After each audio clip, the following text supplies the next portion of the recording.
তীব্র দাবদাহ থেকে পশু পাখিদের বাঁচাতে শান্তিপুরে স্বেচ্ছাসেবী সংগঠনের বিশেষ উদ্যোগ। গ্রীষ্মের তীব্র তাপমাত্রায় নাজেহাল মানুষ। সূর্যের প্রখর তাপে নাভিশ্বাস উঠছে 8 থেকে 80 সকলের। তাপপ্রবাহের কারণে ইতিমধ্যে বিভিন্ন সতর্কতা অবলম্বনের কথা বলেছে আবহাওয়া দপ্তর। সাথে প্রয়োজন ছাড়া রাস্তায় বেরোনোর নিষেধাজ্ঞা চিকিৎসকদের। তবে সাধারণ মানুষ বিভিন্ন ঠান্ডা পানীয় কিংবা ঘরে এসি ফ্যান চালিয়ে গরম থেকে কষ্ট লাঘব করলেও এই তীব্র দাবদাহে কষ্টে দিন যাপন করছে পশু পাখিরা। শনিবার এসব অসহায় প্রাণীদের কথা ভেবে এক অভিনব উদ্যোগ গ্রহণ করলো নদিয়ার শান্তিপুরের বন্ধু স্বেচ্ছাসেবী সংগঠন। জানা যায়, শান্তিপুরের সূত্রাগড় অঞ্চল এবং পার্শ্ববর্তী বিভিন্ন এলাকায় যে সমস্ত বড় বড় গাছ রয়েছে সেখানে মাটির পাত্র লাগিয়ে তাতে জল এবং ওআরএস মিশিয়ে রাখা হয়েছে পশু পাখিদের জন্য।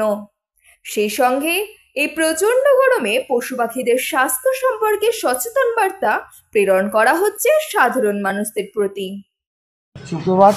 আমরা শান্তিপুর বন্ধু, আপনারা জানেন প্রত্যেকে যে এই গ্রীষ্মের প্রকট দাবদাহে আমরা মানুষ সহ সমস্ত পরিবেশে যে সমস্ত প্রাণী পশু পাখি আছে তারা কিন্তু এই দাবদাহে একটা বিপর্যয়ের সম্মুখীন হচ্ছে।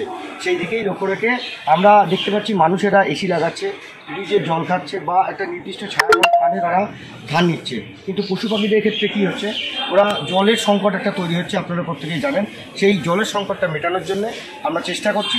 সেই জন্য আমরা শান্তিপুর বন্ধুর পক্ষ থেকে আজকে সকাল থেকে আমরা আমাদের এলাকায় সূত্রাগড় অঞ্চল সহ উত্তিপাড়া ঘাট দিয়ে বিভিন্ন এলাকায় যে সমস্ত বড় বড় গাছগুলো রয়েছে, বট, অশ্বত্থ, বকুল, কৃষ্ণচূড়া, সেই সব গাছগুলিতে আমরা একটি করে মাটির হাঁড়ি আমরা রাখছি এবং তাতে জল এবং চেষ্টা করছি ওআরএসের কিছুটা পাউডার এর মধ্যে দিয়ে দেওয়া, যাতে করে যে সমস্ত পাখিরা গাছে এসে আশ্রয় নেয়, বাসা বাঁধে, তারা যাতে নিশ্চিন্তে একটুখানি পরিশ্রুত পানীয় জল তারা পেতে পারে এবং গরম থেকে তারা রক্ষা পেতে পারে।